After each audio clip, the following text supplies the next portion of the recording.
Fear is overrated. Often fear is used as an impediment of some kind, as a reason why I'm not doing what I want, as a reason for victimizing ourselves, for not being able to conduct ourselves in a particular way.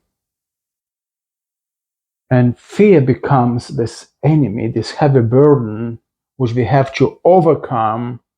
And then what we want, it may or may not happen.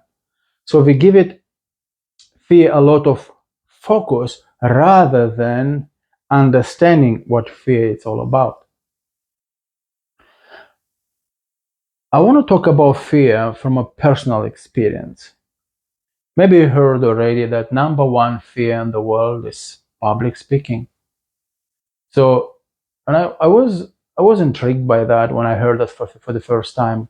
And actually, yesterday I went online and I Googled to see where this idea comes from. And it comes from a National Institute of Mental Health. They done a survey and they identify that number one fear is public speaking. My experience with fear is a little bit different because when my father died, I never saw more fear, bigger pain or more fear than that, and any other human being, and any other human being.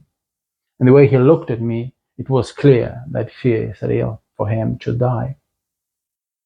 So I won't rate public speaking over death. Yet, let's go with the idea that number one fear is public speaking because it aligns with today's topic.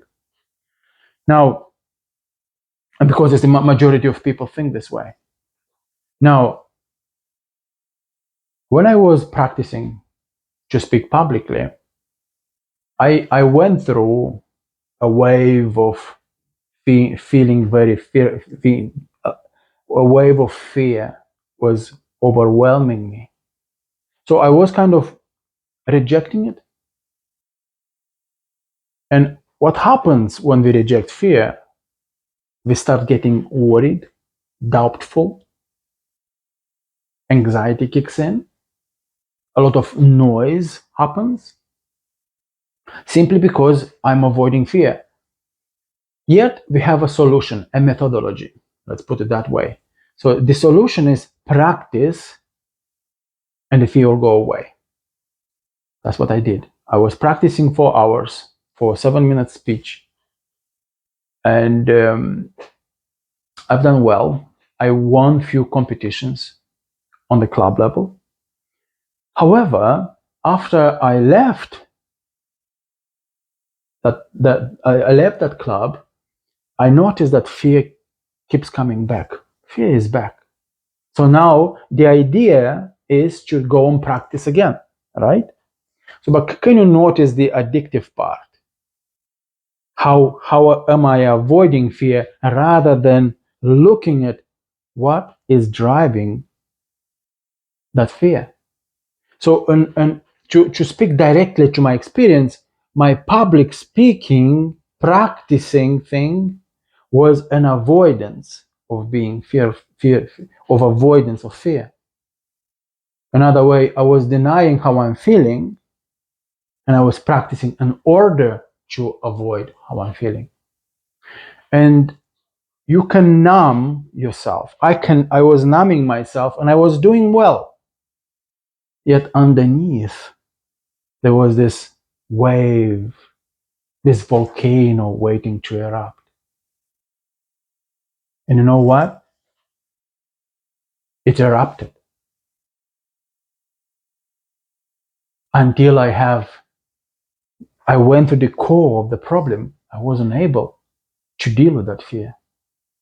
I was finding quotes like, feel the fear and do it anyway.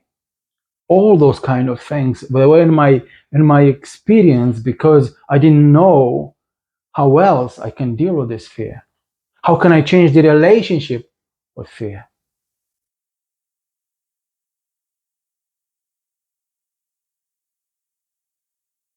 Fear exists in our minds. Only 5% of fear is real. When you see a tiger attacking, running towards you, you feel adrenaline. You feel the body operates in different way than when you're feeling fear of created by the mind. It's completely different experience. So if 90%, let's say that statistic is right, if 90% of my fear is made up, so 95% of my thinking is made up. So basically, I'm lying to myself 95% of the time. Why? Because I'm hiding. I'm hiding that part of me which actually wants to be expressed. I'm avoiding that part of me which wants to be looked at. And this is how I live. And if I'm doing that consciously, I'm consciously avoiding, then you know what? That thing which I'm avoiding will perpetuate. It has to. Like a baby crying upstairs and you don't pay attention to that baby. You leave that baby to cry. And until you don't make a decision to go and hold that baby and be with that child, you cannot have peace. I think I said so many things today, and they're quite straightforward. And for some people, it may be too much. And understand that. And it's not my intention to upset anyone. Actually, my intention is to bring more clarity, make what unconscious conscious, change the relationship with the things that you're trying to avoid, trying to deny, to run away from. What if it's possible to live life on flow? And even if fear is available,